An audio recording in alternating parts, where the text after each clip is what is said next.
प्रकृति और पुरुष के संयोग का वर्णन। योग दर्शन साधन पाद 23वां सूत्र। स्वशक्ति अर्थात प्रकृति और स्वामी शक्ति अर्थात पुरुष, इन दोनों के स्वरूप की प्राप्ति का जो कारण है वह संयोग है। व्याख्या दृश्य का स्वरूप दृष्टा के ही लिए है। ये बात पहले भी कह चुके हैं। इसी भाव को लेकर इस सूत्र में पुरुष को प्रकृति का स्वामी बतलाया है और प्रकृति को पुरुष का स्व अर्थात अपना यानी अधिकृत पदार्थ कहा है। उस प्रकृति के साथ पुरुष का संबंध उन दोनों के स्वरूप को जानने के लिए ही है। अतः उस दर्शन ज्ञान शक्ति से जब तक मनुष्य इस प्रकृति के नाना रूपों को देखता रहता है तब तक तो भोगों को भोगता रहता है। जब इनके दर्शन से विरक्त होकर अपने स्वरूप दर्शन की ओर झांकता है तब स्वरूप का दर्शन हो जाता है।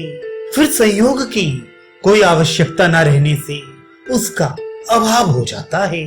यही पुरुष की कैवल्य अवस्था है। अब इस संयोग का कारण बतलाते हैं। 24वां सूत्र। उस संयोग का कारण अविद्या है। व्याख्या सर्वथा निर्विकार असंग चेतन पुरुष का जो एक जड़ प्रकृति के साथ संबंध है ये अनादि सिद्ध अविद्या से ही है, वास्तव में नहीं है। यहाँ अविद्या विपर्य वृत्ति का नाम नहीं है किंतु अपने स्वरूप के अनादि सिद्ध अज्ञान का नाम अविद्या है। इसलिए अपने स्वरूप के ज्ञान से इसका नाश हो जाता है और उसके बाद प्रयोजन न रहने पर वह ज्ञान भी शांत हो जाता है। यही पुरुष का कैवल्य है। अब कारण सहित संयोग के अभाव से सिद्ध होने वाले सर्वथा दुख नाश रूप हान का वर्णन करते हैं। 25वां सूत्र। अविद्या के अभाव से संयोग का अभाव हो जाता है। यही हान अर्थात पुनर्जन्म आदि भावी दुखों का अत्यंत अभाव है और वही चेतन आत्मा का कैवल्य है।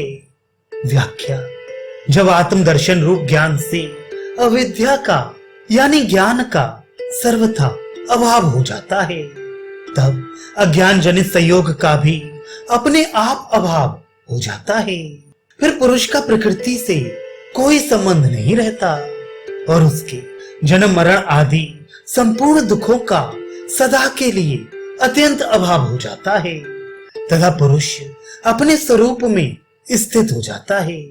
यही उसका कैवल्य अर्थात सर्वथा अकेलापन है। अब उक्त दुखों के अत्यंत अभाव रूप हान का उपाय बतलाते हैं। 26वां सूत्र। निश्चल और निर्दोष विवेक ज्ञान हान का उपाय है। व्याख्या प्रकृति तथा उसके कार्य बुद्धि अहंकार इंद्रियां और शरीर इन सबके यथार्थ स्वरूप का ज्ञान हो जाने से तथा आत्मा इनसे सर्वथा भिन्न और असंग है। आत्मा का इनके साथ कोई संबंध नहीं है। इस प्रकार पुरुष के स्वरूप का यथार्थ ज्ञान हो जाने से जो प्रकृति और पुरुष के स्वरूप का अलग अलग यथार्थ ज्ञान होता है इसी का नाम विवेक ज्ञान है। उस समय चित्त विवेक ज्ञान में निमग्न और कैवल्य के अभिमुख रहता है। ये ज्ञान जब समाधि की निर्मलता स्वच्छता होने पर पूर्ण और निश्चल हो जाता है उसमें किसी प्रकार का भी मल नहीं रहता तब वह अविप्लव विवेक ज्ञान कहलाता है। ऐसा विवेक ज्ञान ही समस्त दुखों के अत्यंत अभाव रूप मुक्ति का उपाय है। इससे संसार के बीच अविद्या आदि क्लेशों का और समस्त कर्मों का सर्वथा अभाव हो जाता है। उसके बाद चित्त अपने आश्रय रूप मैं तत्व आदि के सहित अपने कारण में विलीन हो जाता है तथा प्रकृति का जो स्वाभाविक परिणाम क्रम है वह उसके लिए बंद हो जाता है। उक्त विवेक ज्ञान के समय साधक की बुद्धि किस प्रकार की होती है, यह बतलाते हैं।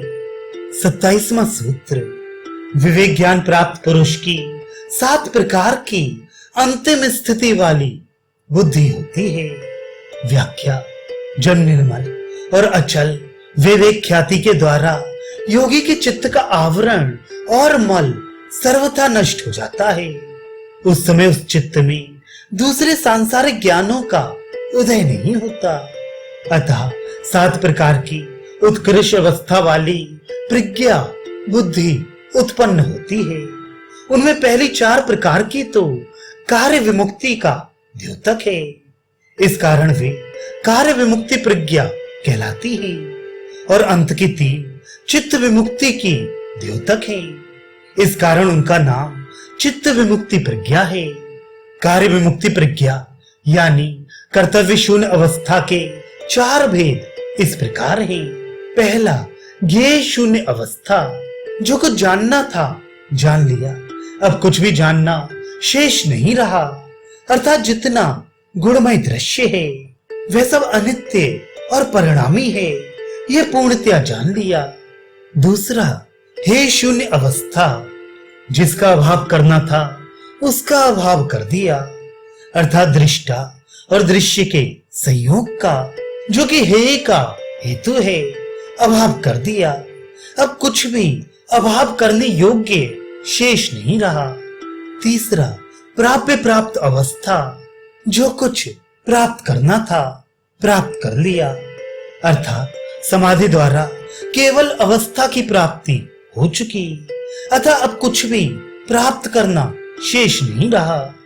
चौथा, चिकीर्ष शून्य अवस्था, जो कुछ करना था कर लिया, अर्थात हान का उपाय जो निर्मल और अचल विवेक ज्ञान है उसे सिद्ध कर लिया, अब और कुछ करना शेष नहीं रहा।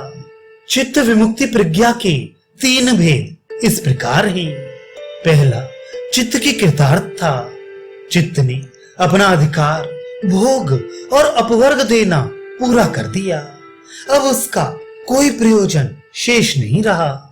दूसरा, गुणलीनता, चित्त अपने कारण रूप गुणों में लीन हो रहा है, क्योंकि अब उसका कोई कार्य शेष नहीं रहा। तीसरा, आत्म स्थिति, पुरुष सर्वथा गुणों से अतीत होकर अपने स्वरूप में अचल भाव से स्थित हो गया। इन 7 प्रकार की प्रांत भूमि प्रज्ञा को अनुभव करने वाला योगी जीवन मुक्त कहलाता है, और चित्त जब अपने कारण में लीन हो जाता है तब विदेह मुक्त कहलाता है। अब उक्त निर्मल विवेक ज्ञान की प्राप्ति का उपाय अगले अध्याय में बतलाते हैं।